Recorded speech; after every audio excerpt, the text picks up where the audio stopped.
The following interview was conducted on the 19th of November at approximately 4:15 in the afternoon.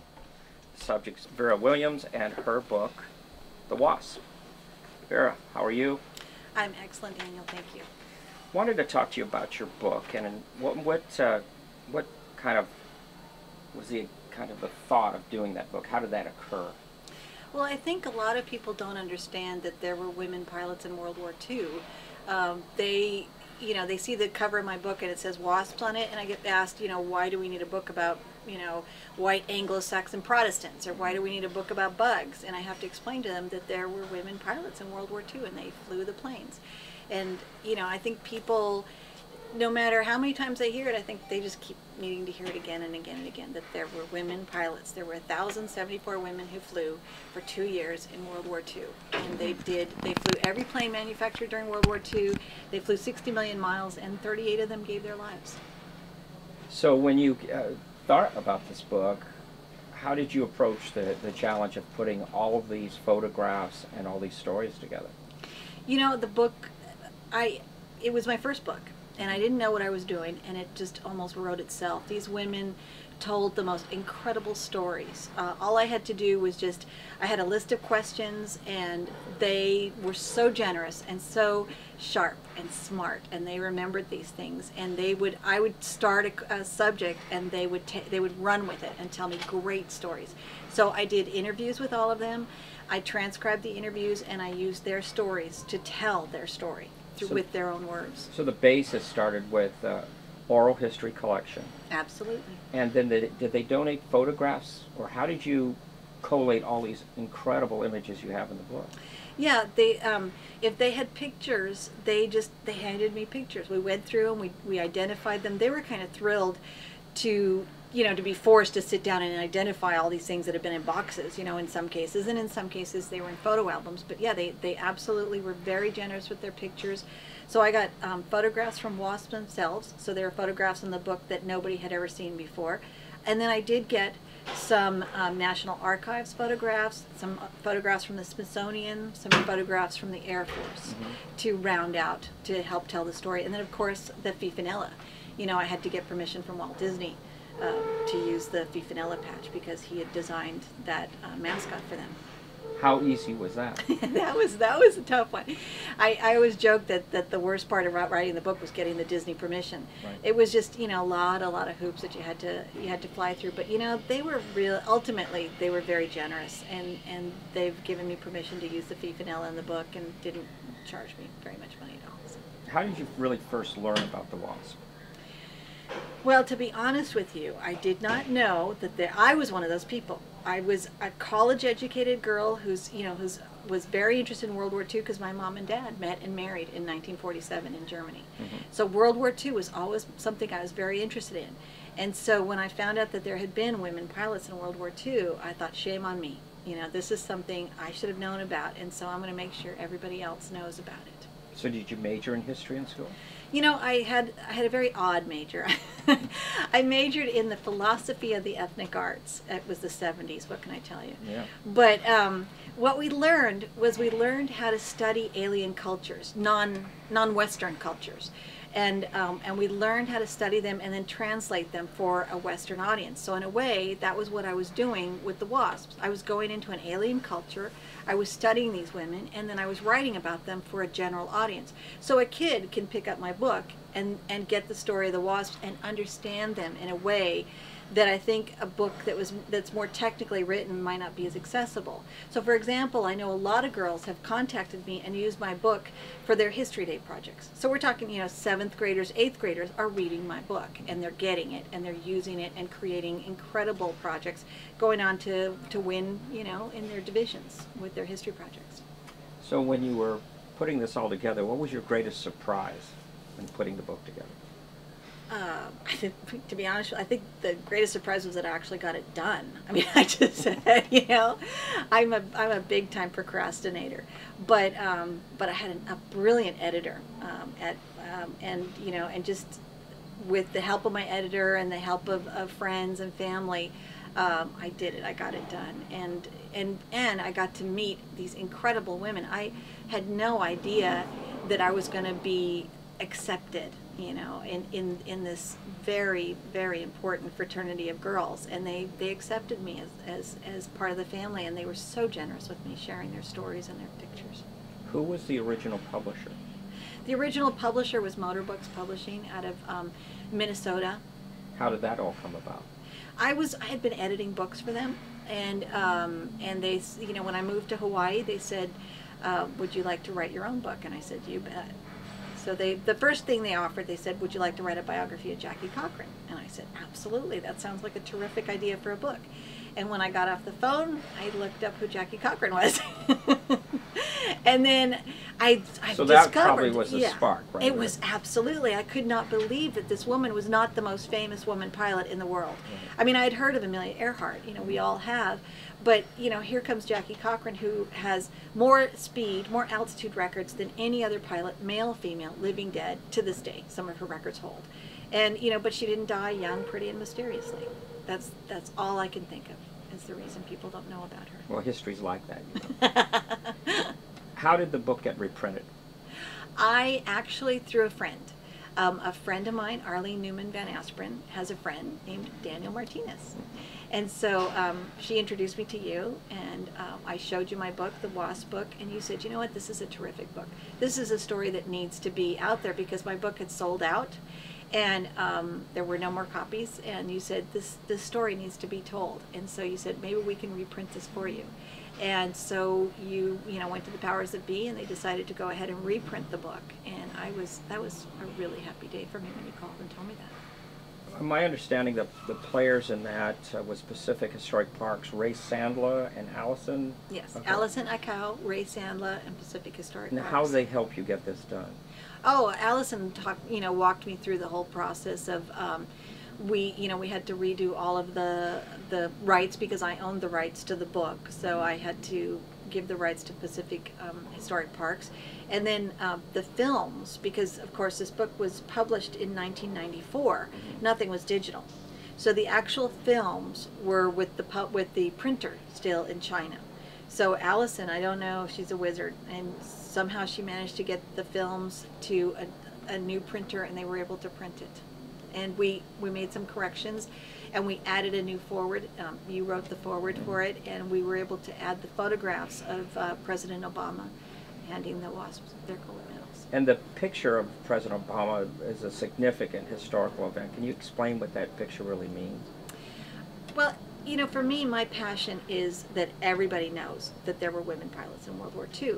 So every time they are recognized, and, you know, having a president recognize them and Congress recognize them and give them gold medals, those gold medals aren't given out very often. So for them to receive these gold medals, it's a big deal. It was the big news, and I think a lot of people who didn't know about them were made aware at that point. As my understanding, it made every major newspaper, every major magazine, every major television outlet. Absolutely. And so it was, in a sense, validation. Oh yes, I mean, there have been documentaries about them on PBS, and you know, I get the feeling 5 people watch these documentaries. You know, it drives me crazy. So when, you know, they got the gold medal, and it was on not just PBS, but it was on ABC and NBC and CBS and all the major things, I think it was a really good opportunity for the WASP to get a little more recognition. In this whole process, what's been the biggest disappointment? Wow. I guess, well, may I speak about my screenplay then? Sure. I really believe that the best way to reach the largest amount of people, I mean, you know, we've printed a certain number of books, and so that's 12,000 people who might know about the WASP who didn't know about the WASP before. But if we could get an actual movie to the big screen, then I think that everybody will then know. They'll get it. They'll get that idea that, oh, they flew the planes, you know. So I have a screenplay that I've written. I have some co-writers on it, and it's fact-based. It's all absolutely from materials from my book, but it's an action-adventure, and I think it would make a fabulous movie. So it's been a disappointment to me that it has taken so long, the process of trying to get it into production. But I'm ever hopeful. Just going back to the book, the book is a chronology of the development of the WASP and what they did. Is there anything that you would have liked to put in the book if you were to get a chance to do another supplemental that should be there? You know, actually, I would have to add to what you said and say it's not just that. It is a good, solid, basic history of the WASP program. But I like to think of my book as more of a portrait of the women as well, because I interviewed them and I asked them, what inspired you to learn to fly in 1930s? You know, I mean, because that's what we're talking about. And so one of the gals had met Amelia Earhart when she was a young girl in 7th grade. And so I was interested in their inspiration, what led them to get their pilot's license. And then I was interested in the process of being in this program, what it meant to them, how they felt, you know, being WASPs and treated badly, treated well. And they were such ladies about it. I mean, they did not whine at all about any of these things. All of these things are things, you know, that I've talked about in my book about what they've had to put up with. Those are things that I found out, not because of what they told me. They were ladies about everything. And then when they were sent home, I continued the story with these women about what they did. You know, one of the women told me the story that you know, nobody would hire them. And so she ended up finally getting a job. There was an air show. And what she would do is she would pretend to be a little old lady in the audience. And they would pretend to be giving out free flying lessons. And so she would get up and pretend to be this little old lady, and they'd put her in the plane with the manual. And they'd say, okay, well, just read the manual and do your best. And so she'd take off in this plane, and she'd be all over the place, just not knowing what she was doing. And then the manual would fly out through the cockpit, and then things got really crazy. It was a fabulous show and incredibly dangerous. But for me, these were amazing stories about what they did even after they left the program. And so for me, the story continued, and it was a portrait of the women. My reading of the book was that Jackie Cochran was your hero for that book. Absolutely. I think Jackie Cochran is such a complex woman, you know. Would it be safe, though, to say that because she was such strong personality, not a strong woman, a strong personality, that in a way she brought it to life, but she almost, in a sense, brought it to its death, too? Absolutely. It's interesting you bring that up, because she wanted to make sure her women portrayed a certain image, you know, and so they were all told to put on their landing lips and heels. And, you know, if you talk to flight attendants today, they still say landing lips and heels. So that came from Jackie Cochran, because she wanted them to look a certain way that when they came out of the cockpit, very ladylike. Well, you know, that was all well and good, but then you had somebody like Drew Pearson, who I think turned that against them. And so he talked about glamour pilots and lipstick pilots. And so he discounted what they had done and made it, you know, not as important and not as valid because they were, you know, so it was, you're right, it was, I think it was a strategic error. Tactical, maybe it was pretty good tactically, but strategically I think it was maybe an error. You know, it's interesting that you look back on American history and you see a person as interesting as Drew Pearson, but think about all the other types of change women have had to go through. There's always been these kind of Drew Pearsons, or even these networks.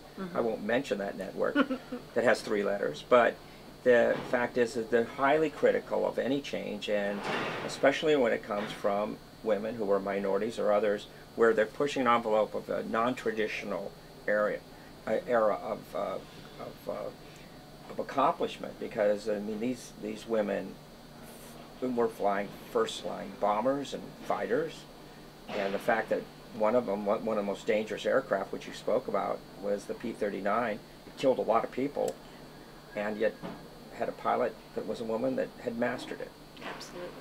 And that seems that criticism by Drew Pearson was just typical of an era of probably unspoken words by other men.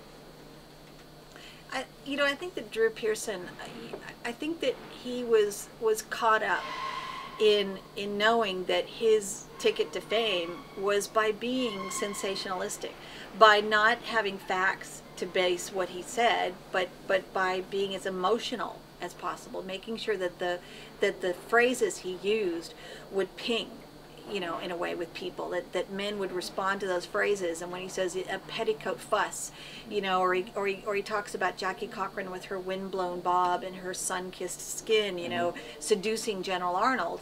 I think he knows what he's doing. I think he's very masterful at manipulating a situation and making sure that his agenda, you know, is put forward. And I think his agenda had to do with Drew Pearson. How did President Roosevelt and Eleanor Roosevelt react to the WASP? Eleanor Roosevelt was a firm supporter of the WASP from the very start. As I wish I could remember. I think the date was 1938. She got the Harmon Trophy, and Eleanor handed it to her directly, and she chose that moment to really, you know, talk to the First Lady about women, about the possibility of a woman's Air Force.